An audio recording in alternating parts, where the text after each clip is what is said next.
আমরা এখন আছি শেরশাতে, আর এখানে আমরা লাঞ্চ করার জন্য দাঁড়িয়েছি। আর লাঞ্চে খাবো হচ্ছে ম্যাগি, কারণ ভাত তো মালদাতে প্রতিদিন খাই। আর এখানে দেখতে পাচ্ছ আমাদের বাইক রাখা আছে, আর এই হচ্ছে আমাদের হোটেল ইন্ডিয়া হোটেল।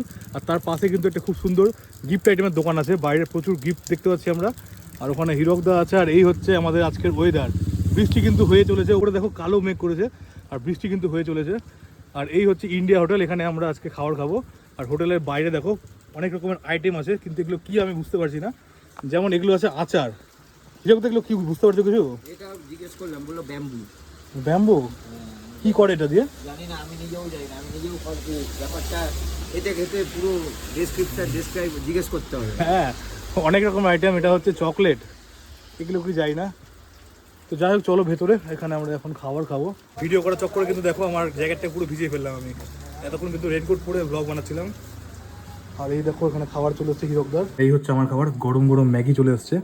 দেখতে তো খুব সুন্দর লাগছে, দেখা যাক খেয়ে কেমন লাগে। আর হোটেলের বাইরে একবার ভিউটা তোমাদের দেখাই, এখান থেকে কি সুন্দর লাগছে দেখতে, দেখো। ওয়াও।